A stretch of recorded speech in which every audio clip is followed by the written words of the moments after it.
Hello and welcome to Broad History. I'm your host, Isabelle Rugol.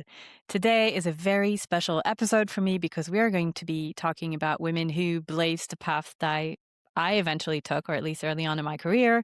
And so we're going to live for a short hour at the intersection of everything that I love, which is women's history and journalism and geopolitics and foreign travel. And we're going to do that with Julia Cooke, the author of Starry and Restless. Julia, thank you and hello. Welcome. Hi, thank you so much for having me.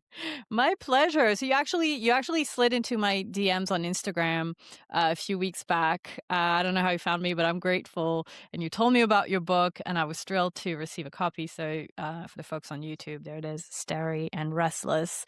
And it's about three wonderful pioneering women that we're going to be introducing in a minute. But first, I want to talk about you. Yeah.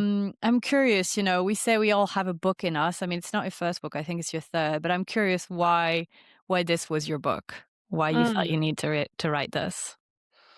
This book was born of a book review that I wrote.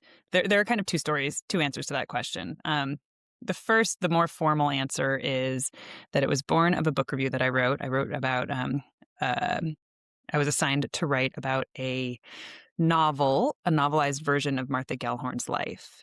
Okay. Um, and I wrote about that book in conversation with Michelle Dean's Sharp, which included Rebecca West. And those two books kind of first put West and Gellhorn kind of in a room together in my mind, right? And as I was thinking about them, um, I wondered how many other women there were like them, out, determined to get out into the world to cover it in the 1930s and 40s. I knew that the numbers were higher than what I had initially assumed. But I did not realize exactly how high, and how many women were really setting out with a real intention to tell the people back home about the world. Hmm. Um, and once I understood that, it all came together so quickly. There were, I learned about Mickey Hahn, Virginia Coles, Dorothy Thompson, Jessie Redmond Fawcett, so many other women. And that sense of kind of being astounded by the sheer breadth and depth and numbers, the variety of different writing that they were doing. It was fascinating to me, and it made me really wonder. So then that was kind of chased by a sense of, well, wait, how is this new to me? I went to Hmm. graduate for creative nonfiction. I've read about all of the men who came later. How did I not know about these women? So that then sent me into why did their legacies kind of get subsumed underneath the waves of men that came after them and claimed to have innovated in literary journalism? So that's the kind of like more professional story. And the more Hmm. personal story is that I did that piece when I had just gotten married a couple of years earlier, and I've always wanted to have children. And so, I was lucky that wasn't a question for me. But the question was more, how do I have a career and children? I was very aware that the kind of immersive, long form journalism that I had done before, where I would spend weeks and months at a time. Honestly, I lived in Cuba for a year to research my first book. That kind of writing would not really be as accessible to me if I wanted to have children. Um, so, what would a career look like? I really didn't know. Hmm. Um, and so my intention in coming to understand these women's lives was a lot more personal than that. I really wanted to understand what a roadmap for an entire career might look like for a woman literary journalist who had led a full life that also contained, years of domesticity. Um, and, um, you know, I was floored to understand that I could look at the lives of all of these women and see the entire arc, right? Like not like looking at Catherine Boo or Liza Griswold or Adrienne Nicole LeBlanc, who are all literary writers and journalists who I admire so much, but they're in their 50s, 60s, if that. I'm not exactly sure of their ages, but they have not, we're not talking about the entire arc of a career. Hmm. Um, they're living and they're very much still contributing. So the Hmm. idea of being able to look at um, just over the decades was really appealing to me.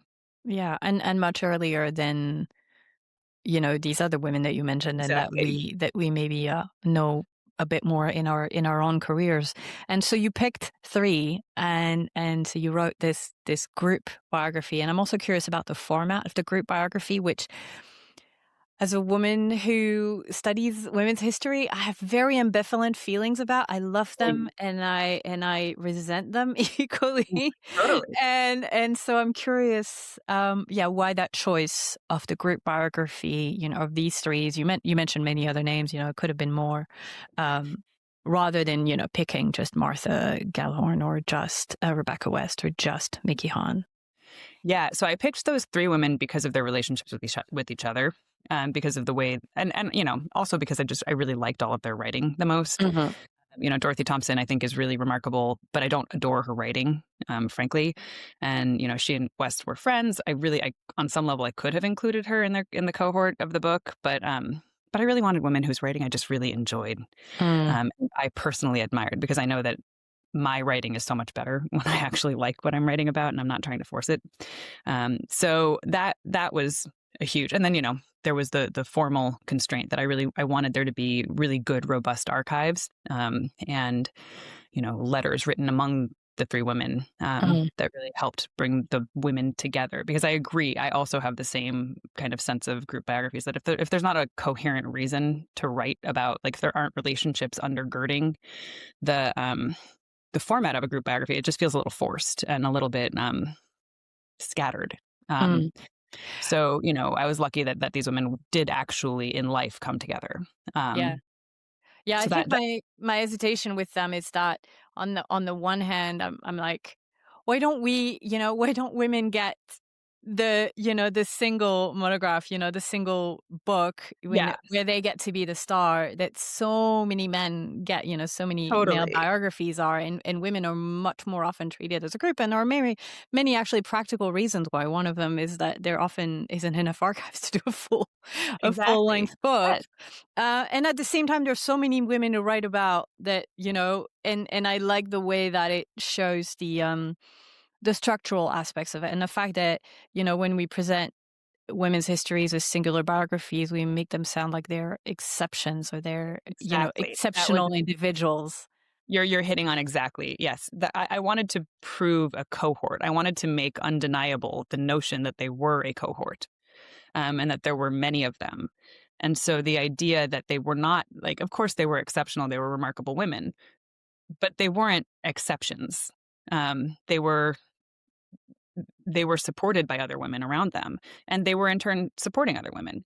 And then there's also the fact that there are really good biographies of both Gellhorn and West already. And I did have a different angle on each of their lives, yes, but I was much more interested in the notion of a cohort. Mhm. So let's introduce this cohort then. Like, talk us to us briefly about each of these three women and who they are. Yeah. So there's Rebecca West. She's the eldest of the bunch. She was born in 1892, British. Uh, and she really got her start in the suffrage papers in London, at a remarkably young age. She was so young when she started really writing and taking on these kind of establishment ideas and figures. So How young she, are we talking? I think she was like 19 when she was really publishing these big, meaty, critical book reviews, and snarky too. Like she was so witty and funny, and went right for the jugular of these kind of establishment figures like Arnold Bennett and H.G. Wells, and some of the floofier female novelists of this kind of romantic domesticity, and she would just go right after them.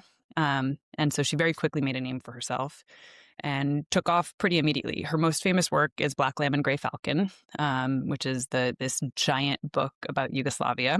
It's been Um, sitting on my shelf for years. A friend of mine got it for me, and he was like, "It's so good, you're gonna love this." And then I saw the size of it, and I I know never opened it. it's really tough. My best recommendation, and frankly, the way that I got through it, I find it so easy to get into, but then hard to pick back up Mm. because of the size, you get kind of intimidated by it. But I once assigned it for I was teaching a travel writing course, at the new school where I used to teach, and I assigned a chunk of it to a group of 19-year-olds, and they adored it. They absolutely loved it. They were so Oh, impressed with the way that she was really able to make historical figures in particular just feel so close to them. Like she would take on these moments of history and make them feel urgent and immediate and really accessible to, a group of 19-year-olds in, 2015. So, once you get into it, the way that I read it was I would just set aside 40 minutes a day and just sit down. And that was my Rebecca West reading time. Mm-hmm. And it didn't matter how far or not far I would get. I just did that like 5 days a week until I finished. Okay. Well, that's my sign to pick it up then. There you go. It's really good. And it is, and there are of course sections of it that are not quite as compelling, but that was part of her intention too. It's really interesting to read about her process of writing it. It was a real compulsion, but she also wrote, very famously about trials, both in the U.S. and about the Nuremberg trials and the trials of some famous World War II traitors, to British traitor to the Nazis, and really revolutionized the way that Americans in particular conceive of what trial reporting can and can't do. She, again, like her sense of immediacy and her sense for people and just compressing the distance between a reader and whoever you're reading about, making these kind of bureaucratic scenes feel like they could be happening in a kitchen. It's very accessible in that way. Mm-hmm. So that's Rebecca West. Then there's Martha Gellhorn, who a lot of people know of because she was once married to Ernest Hemingway. She was his third wife. And that pissed her off for her whole life, the fact that people would kind of remember her for that. She once said, "I refuse to be a footnote in someone else's story." Amen. And I know. Well, and it's also, I did a talk a couple of weeks ago for this book, and an older gentleman really wanted to ask me about marriages between writers and if I thought they could work or did not work. And first of all, who am I to say to possibly answer that question? But second of all, he really wanted to focus on Gellhorn and Hemingway, and he was really insistent about it. And finally, I had to cut him off, and I just said, wouldn't it piss you off if after a long and interesting career and life that you lived on your own terms, someone wanted to talk to you about your ex? Yeah. Who you divorced like 30 years earlier? Like, would that not just piss you off on a very human level? Yeah. I think all that relationship tells us is that being married to Hemingway is impossible. Yeah. I mean, and it's so funny. There are moments when there are specific places where she humanizes him, in her writing and in her letters. And so I understand on some level what drew them together, but he just sounds pretty impossible to be with. And not that she was like the easiest partner either, but it just is. He's so domineering and a blocker really, to her career, right? And absolutely jealous and deeply jealous. stealing her commissions and her opportunities, Totally. and hoping she would just stay home and let him be the writer. Completely. Which maybe don't marry a writer if that's Exactly. No, and it's kind of tragic because you can see him really like admiring. Like he's so at the beginning of their relationship, he was so proud of her and so excited to be with someone as interesting as she is, and then it just curdled. And there's this remarkable moment where he's writing a letter to, of all people, her mother, complaining about how the critics liked one of her recent novels better than his. And he was just so mad, so mad. Anyway, we're talking about so let's talk him. about her. This is the last that we will be talking about Hemingway. We just mention him, but let's talk about her career. She really made her greatest contribution to the world of literary journalism is the way that she truly changed war reporting. She would go to a war and focus on the consequences and the ramifications of the fighting on everyday life and the people who lived in an area and were fighting it. And so she was able to capture what people were fighting for, culturally and physically. The sense of home that people cared about. And part of that was because she had a really keen sense of, for lack of a better term, domesticity. She really loved having a home and a nest from which to fly in a way. And that really attuned her to entirely different aspects of war reporting than had really been focused on before. She shifted the way that sourcing is considered, in terms of like who is a valid source for a war piece. Who do you interview? Who's a man on the street? Sometimes it's a woman, sometimes it's a grandmother, sometimes it's a child. And so she reported from every war, every major conflict in her lifetime, forever. She was just dauntless until the day she Mm. died. Yeah, and that was a long Um, life it in was a a 20th long, century long that life, was full of conflict. full of conflict, and she went everywhere. So she was her courage is really remarkable. And then there's Emily Hahn, who a lot of people don't know of, even though a lot of people have actually read her writing without realizing it. She wrote for The New Yorker for 60 some years, from the 20s through the 80s. She was the New Yorker's China Coast correspondent from 1937, I believe, on 36, 37. And she wrote about the Chinese invasion, the Japanese invasion of China, the Pacific front of World War II.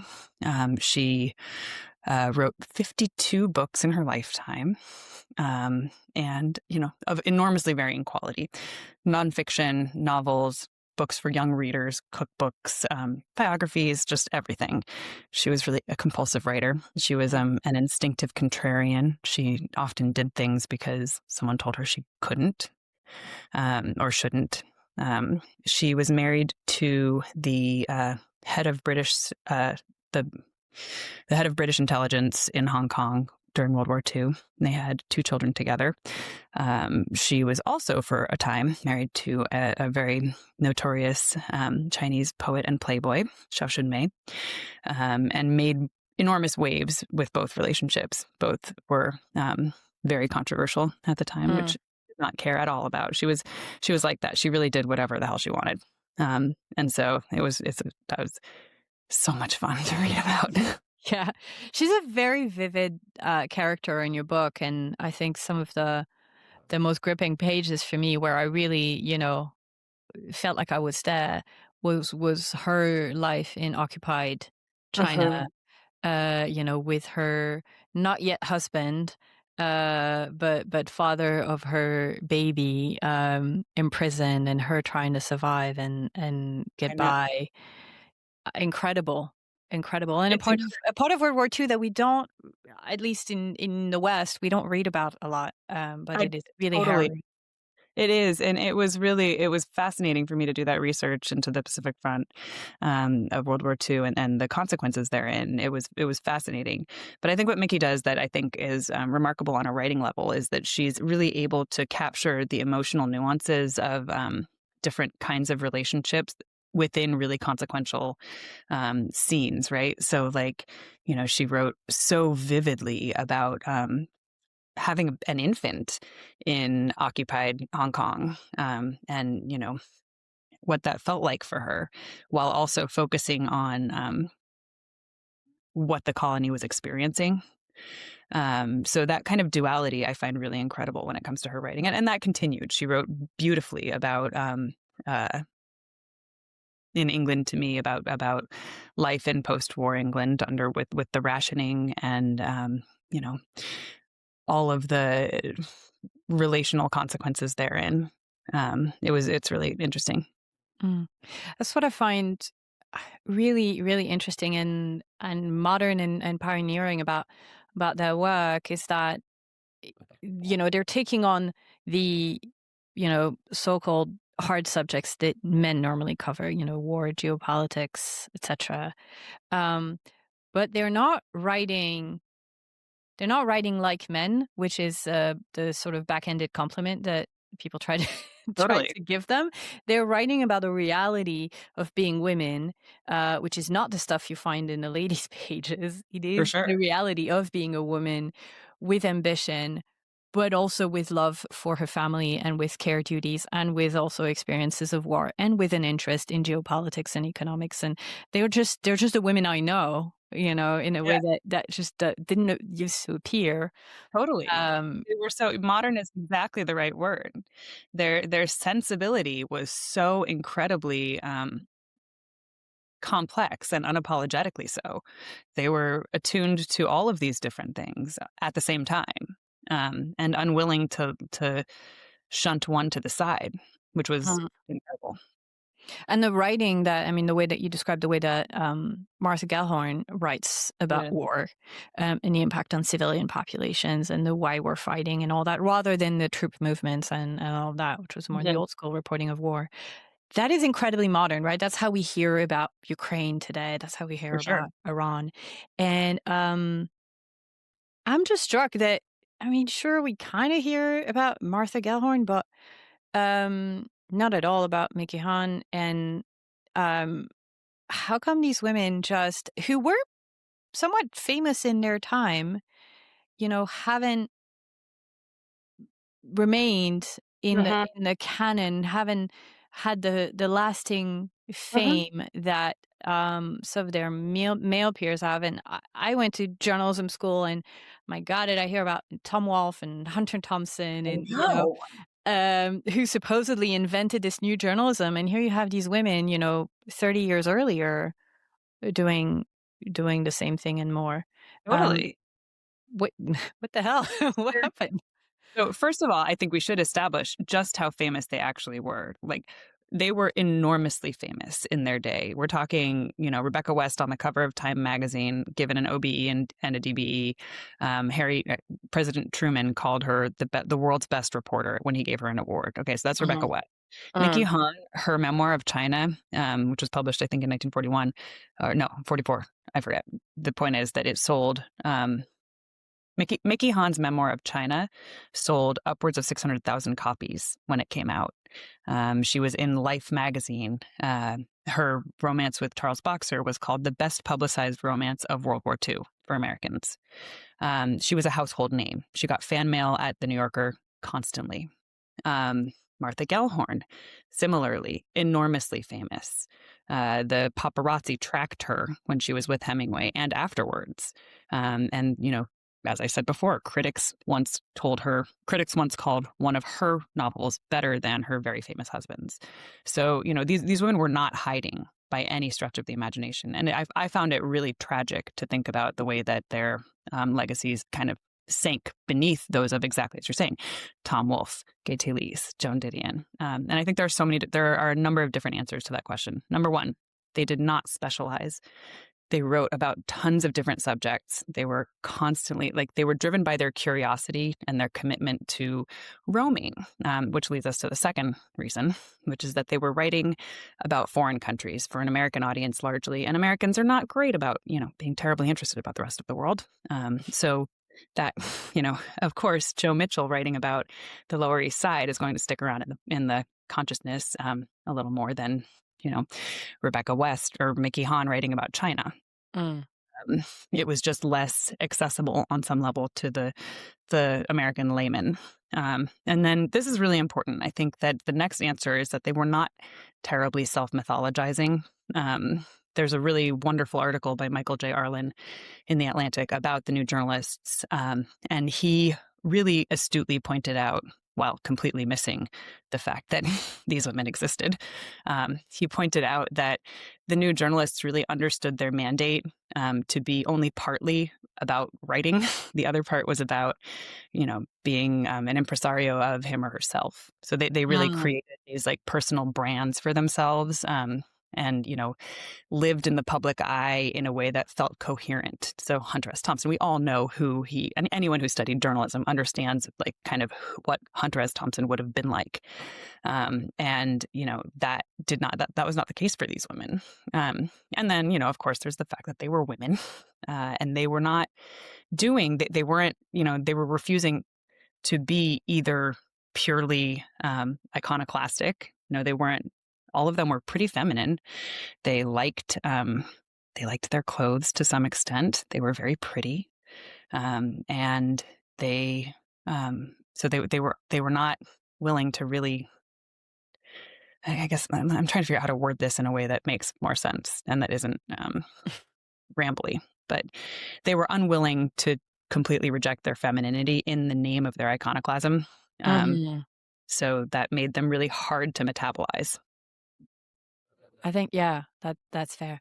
I just did an episode about George Sand with Fiona Sampson, who just wrote a biography of George Sand, and it was just a very similar thing. She was so ridiculously famous in her day. She was one of the Mhm. best-selling authors of the entire 19th century.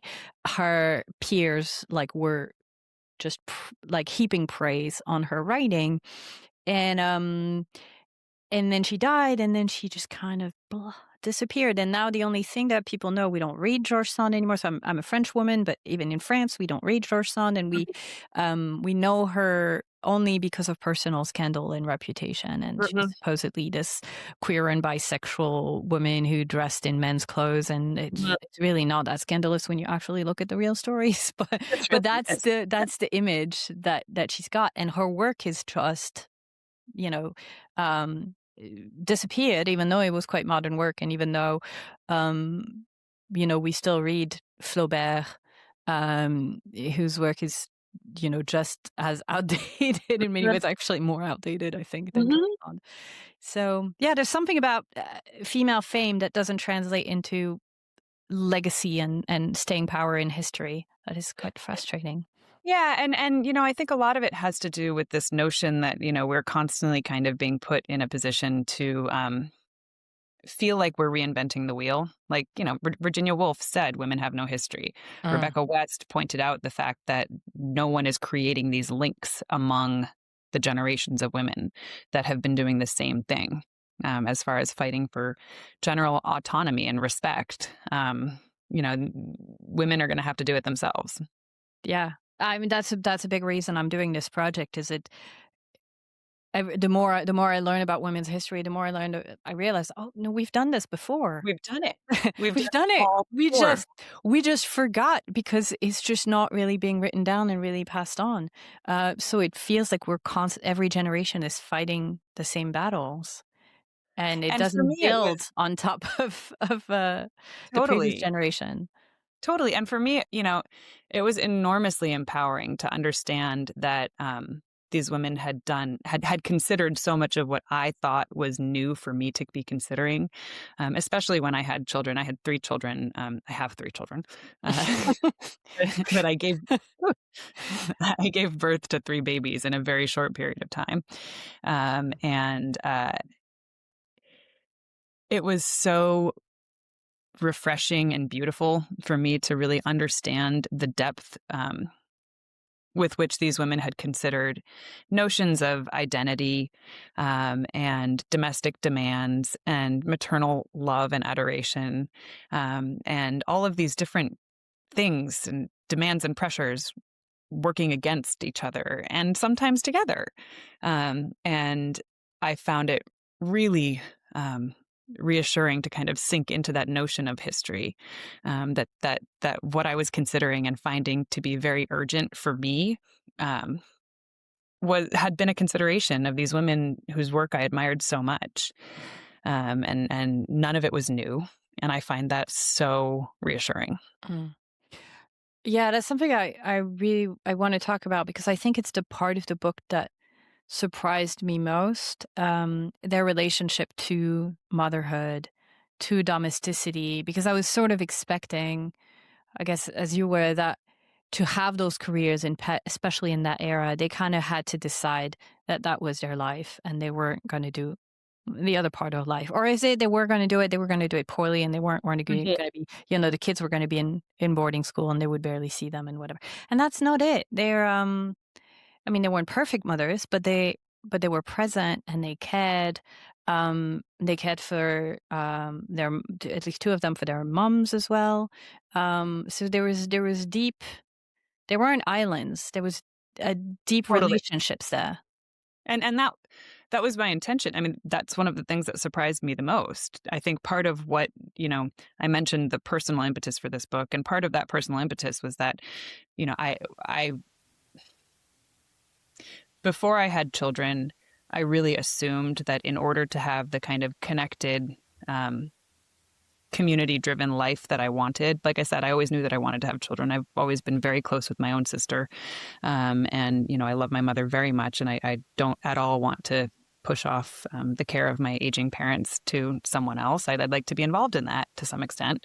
And, I think I always thought that in order to have this kind of more swashbuckling, international life and career, you had to choose one or the other. There was no bringing them together. That was purely impossible. And, you just, if you wanted to travel a lot, or if you wanted to do an interesting career, you would have to choose solitude to some extent. And I think that's really still very present, that notion that, we talk all the time about having it all. And that argument is, not of terrible interest to me. But I do think that there's something really beautiful to looking back at history and understanding that, no, these things are so much more nuanced than that. And, these women in particular, they did not, they did not have to choose between one thing forever and the other thing forever. And it was, and, I guess, especially an international life, or a life of following these stories that they all loved to cover, did not necessarily imply solitude. Mm. And yet they also have a very conflicted relationship to domesticity and Very. to the trappings of I really identify with Martha Gellhorn a lot because she loves to nest, and she was like, I'm entered. I mean, I bought my house a year and a half ago, and it's just been a long DIY project ever since. I'm obsessed with design and with nesting. But at the same time, she makes a house and then she leaves. She likes the process of creating it, but she's afraid of it trapping her. And I feel that's so relatable.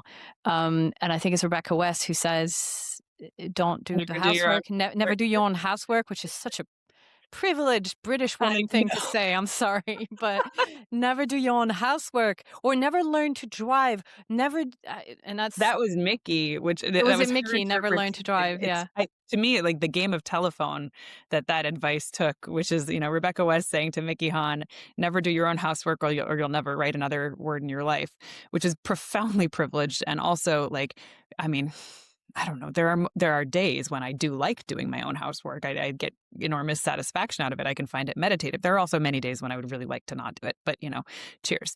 yeah, The point is that then Mickey Hahn translated that advice to her own daughter to be, don't learn to cook or drive, or the men in your life will take advantage of it.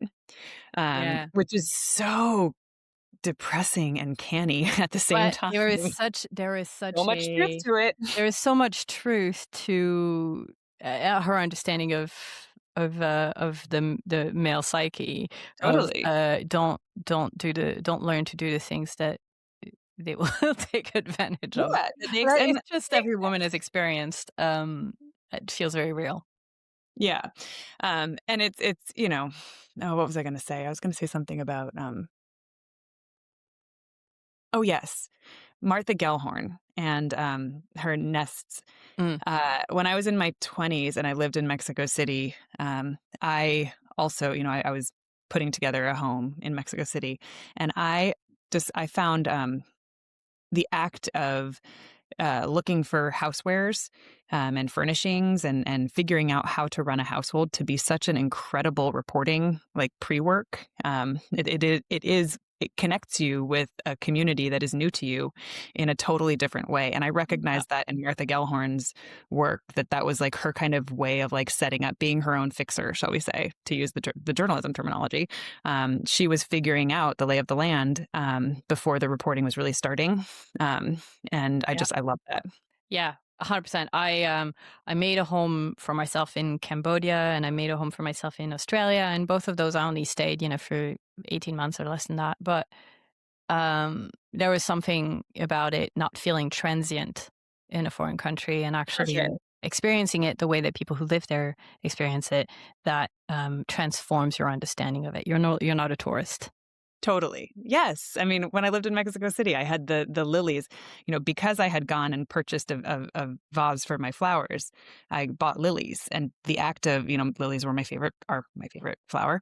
But the act of buying the lilies then had me talking to the vendors and becoming a regular, and they would set them aside, and then, we would ask after each other's whatever. Like, it was lovely. It was Yeah. such a wonderful way to start to feel rooted in a place that Hmm. then totally inflects the reporting. It inflects the your ability to humanize the people that are around you and that you're reporting on. So it's so much a part of their writing process. Yeah. Yeah. But this sense of wanting to feel rooted while fearing the cage, Absolutely. that just feels, yeah, that just feels like an incredibly universal, or at least for women, experience. That's something that I felt extremely relatable. Um, I do want to talk about the woman who's missing from the book, I know. Virginia Coles. I think it's pronounced Coles. I'm Coles. not Okay. sure. I'm never sure. I never know with the English language. I know. Uh, but I think it's really interesting. The fact that she's mostly missing from the book, I think, tells us a lot about, well, the experience of writing women's history, and why there are so many gaps. So I wonder if you could tell us a bit about Absolutely. why it is that she's not more present in the book. Yeah. The fact that she's kind of a ghostly presence is a bit of a heartbreak for me as a writer. I really had wanted to include her more, and in fact, there's a draft of Starry and Restless that has her much more present in it. But that draft feels awkward because she did not leave an archive. She made a distinct choice not to. Not that she traced out what that choice was due to or what her thinking was Mm. as far as not leaving an archive, but um, it's a bit of a mystery even to her children. Her daughter, I interviewed her daughter on a research trip to London, and by phone numerous times, because I was trying to track down these diaries that she kept, that her husband quoted from. Her husband was Aidan Crawley. He was an MP in England, and he has this. He then went on to work in broadcasting, and so he's a pretty well known public figure. He has his own autobiography that he wrote. It's called Look Before You Leap, and in it there are these vast chunks of quoting from her diary. And her diaries are really incredible to read. She's connecting the dots between, mothering and being this very present mother. She was of the four women in the book, she was by far the most present parent. She really was with her children a lot. She gave up foreign reporting and shifted to writing about biographies. She never stopped making a paycheck, never stopped having assignments and books that she was working on. But she didn't travel quite as much after she had children for a period of time, and then she got right back out there. But so in her diaries, she has this way of looking at, her children, and then also, the consequences of the Marshall Plan, or like the way that taxi drivers are talking about in Paris are talking about, the post-war period. And it's really interesting. So I called her daughter and said, where the hell are these diaries? And her daughter said, I did not even know that they existed. I have no idea. And it's a total mystery. She was written to Howard Gottlieb, who started the 20th Century Archive in Boston, which is where Martha Gellhorn's archives are held. Wrote to both Coles and Gellhorn. At the same time, Coles and Gellhorn were very close friends for a large period of time. They lived right next to each other in London in the post-war era. They had reported together during World War II. And Gottlieb wrote to both of them and said, I'd like your archives. And Gellhorn said, great, and started pulling her stuff together. And that's where her archive now lives. And Coles never responded or didn't record her response, but there's no archive. And so there's no way to. So in that draft of Starry and Restless that contains more of her, it just felt stilted because I couldn't really give her the interiority that I was able to give the other three women. I couldn't really animate any of her, the causality, why she was making the decisions that she was making, or what she was thinking or said she was feeling at any given moment in time. I was just from the outside looking in. And it on a narrative level, the book is pretty long as is, and I didn't want to make it longer. So she wound up kind of receding, and it's tragic. It's so sad, and I find it so so typical on some level. Yeah, yeah. Let that be a lesson for women to, you know, just document your thinking, Well, to leave document, but also leave a trace. leave it, I think about it. I feel so much empathy for her because I think that the effort of, there are all of these different people that we have to be, right? And I think that she was so much of a mother for her children, and she was so much of a working writer. And I have to imagine that it would have been hard to also be someone, considering her own legacy, right? Like those are two really big roles to play. If you're really fully inhabiting both of those roles, that's a lot.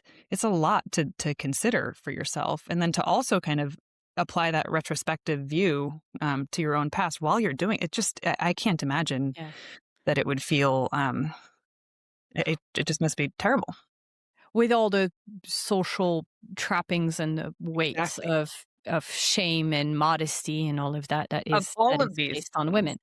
Yes. Um, can I tell you a story actually? Because that Please do. reminded me of, but I sort of got into women's history. I've always my whole life been interested in history and specifically in women's history, but I really started thinking about it as something that I should be writing about when I, a few years ago, went to visit Hearst Castle. And Uh-huh. Hearst Castle in California, which is, for people who don't know, the very grandiose, ridiculous home of William Randolph Hearst in California, sort of around Santa Barbara. And I found out there about Julia Morgan, I'd never Mhm. heard about. She was the architect who worked kind of her whole life with William Randolph Hearst on making his crazy vision a reality. And after the visit, I went down to the bookshop looking for a biography of this woman who sounded incredible, Fascinating. Yeah. fascinating, and I found nothing. And there was Mm. like 10 biographies of William Randolph Hearst there, and it wasn't a single book about Julia Morgan. And I was like, well, damn, I guess I should write it. And I tried, and I went to UC Santa Barbara where they keep her archives. But this darn woman, who has left more than 700 buildings. She was one of the most prolific architect of her time of the 20th century Wow. period. She built California. She decided that, quote, my work will speak for myself. And she left nothing. In fact, she instructed people to burn her documents when she died.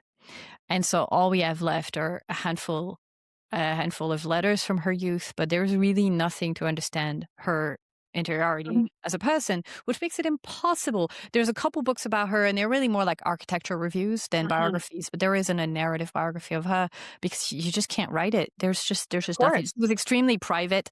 She was never married. She didn't have children, so we know nothing of her personal life. It's just really hard to sketch out a whole person. Um, all we have is her work, and your work doesn't speak for you. No. It's just not true, and it's really frustrating because um, she finally, a few years ago, got the gold medal from the Association of American Architects, whatever it's called, but only two women have ever got it out of dozens, hundreds. Um, and so she was extremely important to her field, and pretty much no one knows about her. It's really, really frustrating. She was one of the first class of women accepted to the Beaux-Arts in Paris. Men were violently protesting outside the school because women could get in. I mean, there was so much to her life. It's really Well, frustrating. and look, it's a level of vulnerability that I think is really hard to, digest, and I concluded via Virginia Coles's life and lack of archive that, it's that, um, that you can only be so vulnerable in so many ways at the Mhm. same time. And I think that that's the real challenge. Like if you are actively pursuing your career and working really hard at that, that is a vulnerable place to be. And so is family life in a lot of ways. And especially if you are pursuing your career, you're opening yourself up to levels of critique. Virginia Coles was hard at work in the 50s at an era in which, she was living in England, married to an Englishman. The numbers of women working outside the home were very small. And so she was, opening herself up to a level of critique on the domestic realm, that other women were not. And so that the idea of another layer of vulnerability Right. probably just felt like too much. And her daughter says that it's because she was such a private person, which I'm sure is also the case. But to me, it's a much more emotional choice than that. Yeah. And it's terribly sad because it leaves all of us no roadmap. On a previous draft of, no, on the current draft of my book, a friend of mine who has children and is a working writer literally just wrote in the margins, "What is her secret? How did she do it?" And I that's how I felt too. Like, I would love to know, the choices that got her from, 8 a.m. till 6 p.m. every day. What were the tiny things that she did to bring this life of tremendous presence, both domestically and, this interesting career together? How did she do it? More roadmaps are only ever a good thing. Mhm. And so, yeah, it's tragic. Yeah, that will remain our frustration. I saw you in an interview say that the audience you wished most for this book was men. Hmm. Um, and so, because we've talked a lot about what women's history means to us, but I'm curious, why is it that you want particularly men to be reading this? I think that the women in its pages are undeniably excellent at what they do. And so I think that does a service, I think, for men to really be assimilating the canonicity of these women into what they perceive as the backwards glance of journalism, what journalism can do. That to me is really important. When I wrote the book review that kind of launched this book, I spoke with a director of a journalism program, and I asked him why. I asked him, first of all, if any of these women were on any of the syllabi that he had generated or created. He did syllabi about 20th century literary journalism. And he said no. And I said, why? And he said, syllabi, and I really respect his own vulnerability in this moment, to be honest. He said, making a syllabus is an incredibly personal thing. That you include the pieces that speak to you so often. And, my positionality is such that the pieces that really spoke to me, especially when I was younger and not examining all of this, not interrogating it, it was certain logical writers writing about things that, there's not a huge amount of surprise there. He was a man making syllabi that prioritized men's writing because that's what spoke to him on a personal level. And so to me, moving these women into the mainstream will be a factor of, not convincing men, but bringing men into the fold and into the fan clubs. Mhm. So there's that. And then there's also the fact that these women are so much their own people, and so much, uh,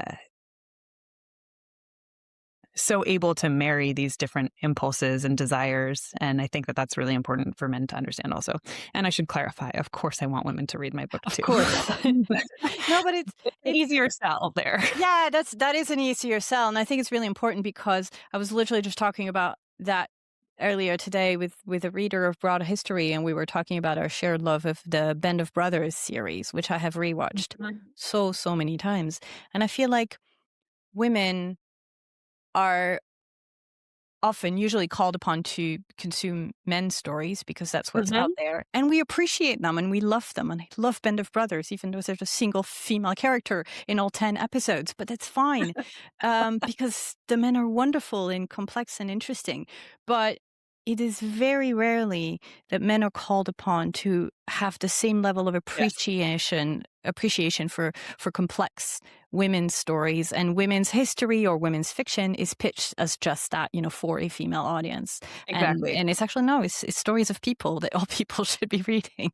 So I Yeah, appreciate and I think that. it's interesting, like, the idea of these creating this cushioned world for young women to dream big, and that's wonderful. That's important. But at the same time, when those dreams push up against the patriarchy, that's when, that's the friction that is much more important to me to be tackling. Well, that's a good place to end, I think. Thank you so much, Julia. I really, really enjoyed our conversation. And so I can recommend everyone to read and be inspired and be moved by Starry and Restless until your next book, which I'm going to be curious about. Thank you so much. Thanks so Thank much you. for this.